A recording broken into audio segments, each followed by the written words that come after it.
Oh my God. Hey guys.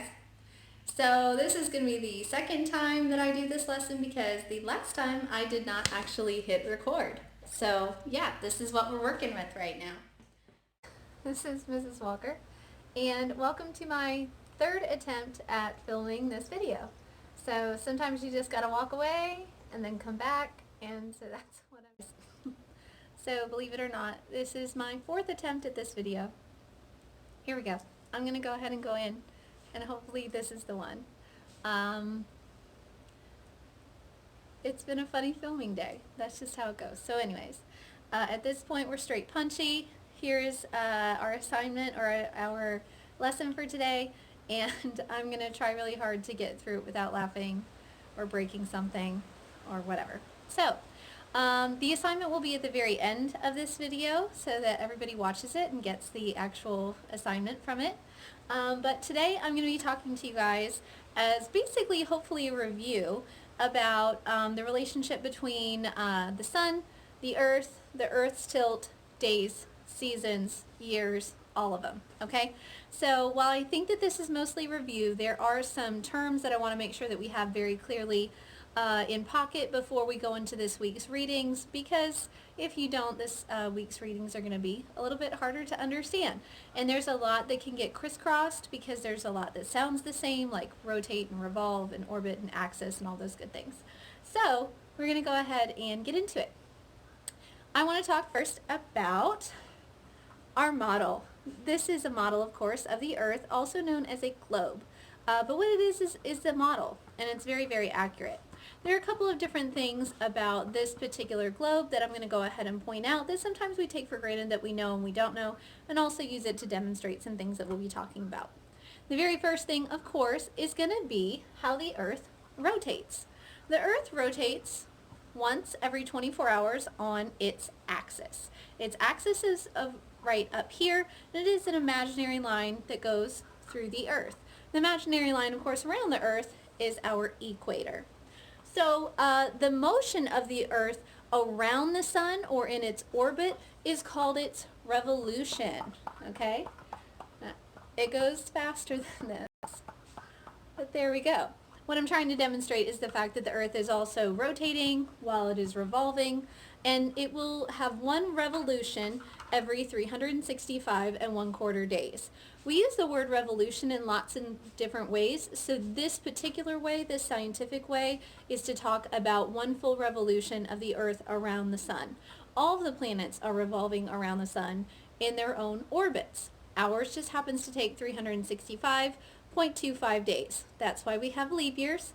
This year has seemed like it is maybe 10 years long. It'll be 2021 at some point, and we're going to go on with life. Now let's talk about the tilt of the Earth, okay? On this globe, you can actually see the tilt of the Earth, which is 23.5 degrees, tilted on its axis. This tilt is hugely important and plays a really big role in lots of the different things that we're going to be talking about next. Let's talk first about Polaris, which is where the very tippy top, the very top of the pole here, actually points to Polaris out in the night sky. Polaris is what we commonly call our North Star. We call it that because it does show us true north, and it's the only star in the night sky that does not appear to move. So it was used, of course, extensively in early navigation. It was used by early mathematicians and astronomers to do different calculations because it gave it a stationary point in which to start all of those different calculations. Now, the tilt of the Earth is super important. As we all know, the equator, which is right here, is going to get the fastest, definitely most direct, hottest sun's rays. So because of that, our equator right here is where we're going to have our climates on Earth that are the most warm, they are the most constant, they do not vary much throughout the year because we're getting the majority of the sun's rays right here to our planet. Now, as you go close to the northern hemisphere and into the southern hemisphere, those rays take longer to hit. And because they take longer to hit, they are cooler. And once they finally hit the Earth's surface, then they begin to convect and move around in those areas. However, right here at the equator, that's where we're going to have the most warm climates.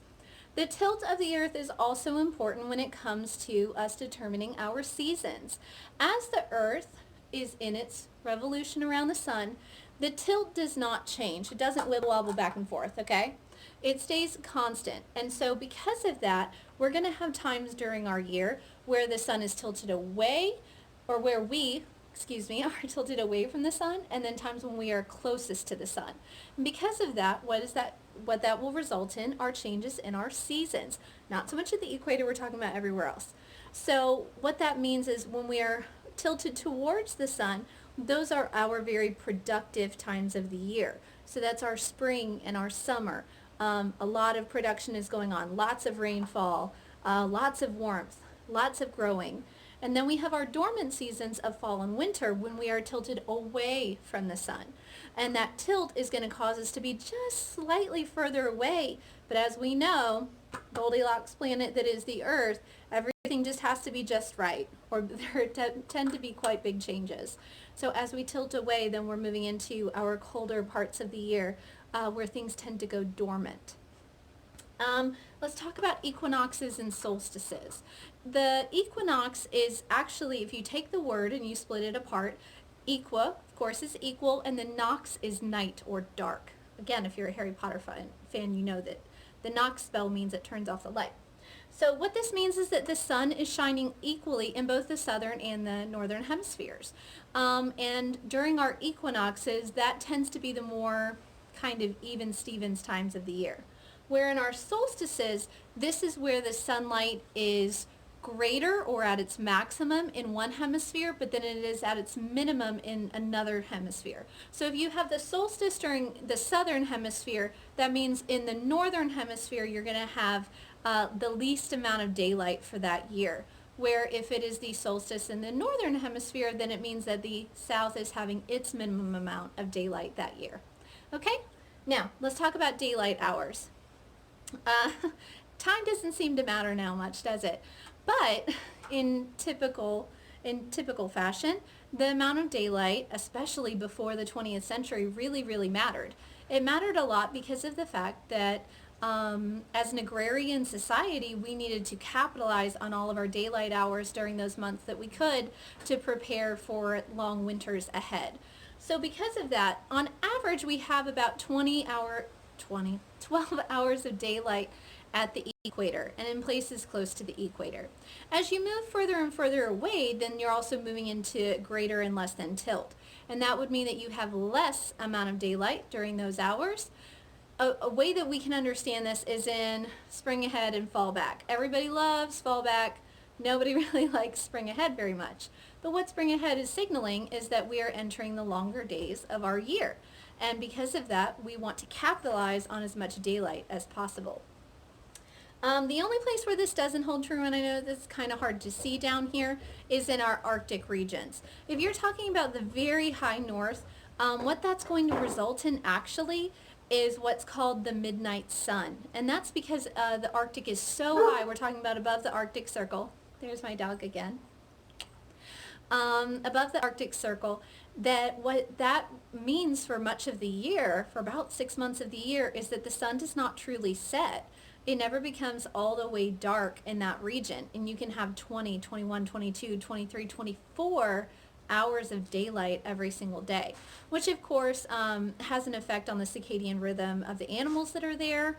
But because it is so high in the north, it's hard for plants to take advantage of all that extra sunlight. Could you imagine if the sun was shining every single day in Florida? Holy cannoli. We already call it the land of endless summer, but I think that I'm good with just a normal summer. So let's talk about your assignment. Your assignment here, guys, is that you're going to be creating an acrostic poem using the words sun, earth, and moon, and then sharing with me some of the things that you guys have learned. And you can use some of the words that I have here highlighted in blue to help you, because I am looking for something that's very domain specific, that shows that you understand what it was that I just spoke to you about. So what I'm looking for really is the relationship between the sun and the earth and the moon, the sun and the moon, and that is what you guys are going to be doing for this assignment. You did not have to take notes off of this. Never told you to, because of the fact that I wanted you guys to do something a little bit different in your ISNs this week. Of course, if you guys have any questions or comments or concerns, feel free to reach out and ask me. And I think that this is my last time on this video. I'll see you guys in the next one. Bye-bye.